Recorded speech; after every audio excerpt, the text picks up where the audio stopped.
दोस्तों, आपका स्वागत है हमारे चैनल इंस्पिरेशन सनराइज पर। दोस्तों, एक बार की बात है, एक छोटे से शहर में अर्जुन नाम का एक युवक रहता था। वो बहुत ही आलसी था और अपने जरूरी कामों को हमेशा टालता रहता था, जिसके कारण वो अपनी पढ़ाई में अच्छा स्कोर नहीं कर पा रहा था।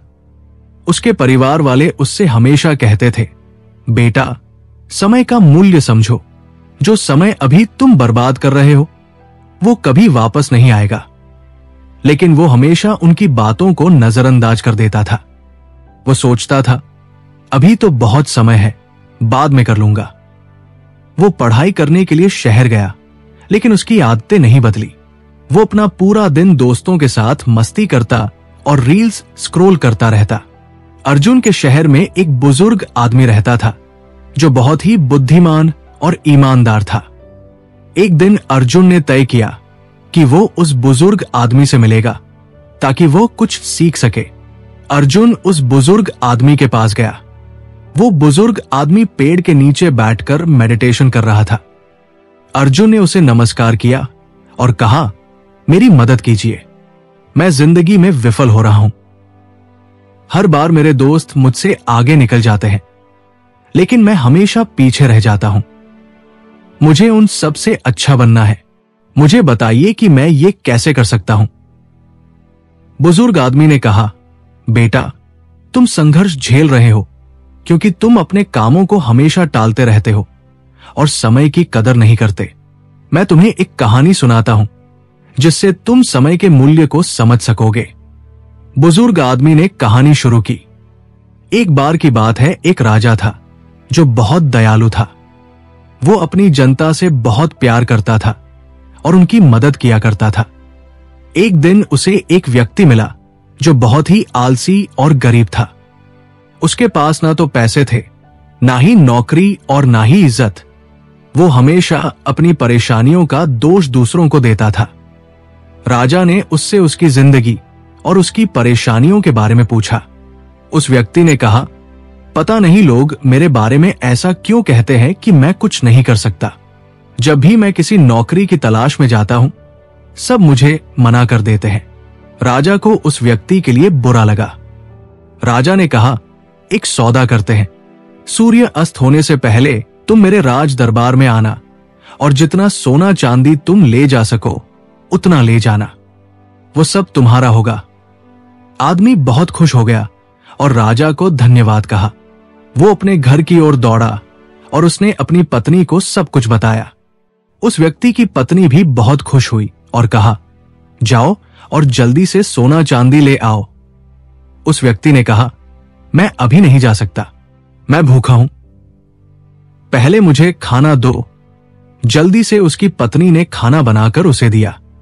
उस व्यक्ति ने खाना धीरे धीरे खाया। उसने सोचा, उसके पास तो बहुत समय है, खाना खाने के बाद खजाना लेने जाऊंगा। खाना खाने के बाद उसे नींद आने लगी। उसने सोचा, मैं अभी थोड़ी देर सो लेता हूं, कुछ देर बाद चला जाऊंगा। उसने सोचा कि वो थोड़ी देर ही सोएगा, लेकिन वो 2 घंटे के लिए सो गया। जब वो सोकर उठा, उसने देखा कि देर हो गई है। उसने जल्दी से कुछ बैग उठाए और राज दरबार की ओर भागा। रास्ते में धूप तेज थी, उसे गर्मी लगने लगी। उसने सोचा, थोड़ी देर पेड़ के नीचे आराम कर लेता हूं, फिर आगे बढ़ूंगा। उस समय पेड़ के नीचे हवा चल रही थी, जिससे उसे फिर नींद आ गई। इस बार वो 4 घंटे के लिए सो गया। जब वो सोकर उठा, उसने देखा कि शाम होने वाली है और सूरज डूबने वाला है। वो जल्दी से बैग उठाकर राज दरबार की ओर भागा। लेकिन जब वो राज दरबार पहुंचा तो सूरज डूब चुका था और दरवाजे बंद हो चुके थे। वो व्यक्ति बहुत दुखी हो गया। उसने अमीर बनने का एक अच्छा मौका गवा दिया क्योंकि उसने समय के मूल्य को नहीं समझा। उस बुजुर्ग आदमी ने कहानी को खत्म किया और अर्जुन की तरफ देखा। अर्जुन के पास कोई शब्द नहीं थे। उसे अपनी गलती का एहसास हुआ। अर्जुन ने उस बुजुर्ग व्यक्ति को धन्यवाद दिया और घर वापस लौट गया।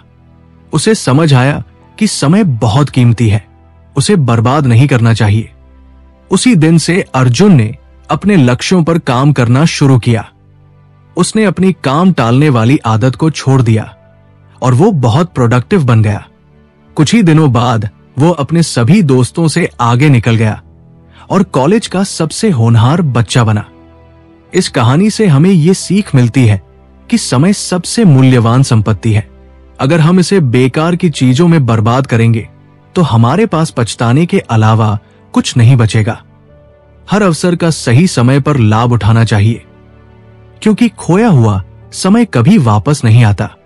इसलिए आज से ही अपने समय का सदुपयोग करें और अपने लक्ष्यों पर केंद्रित रहें। दोस्तों, अगर आपको यह कहानी पसंद आई हो तो कृपया इसे लाइक करें और अपने दोस्तों के साथ शेयर करें।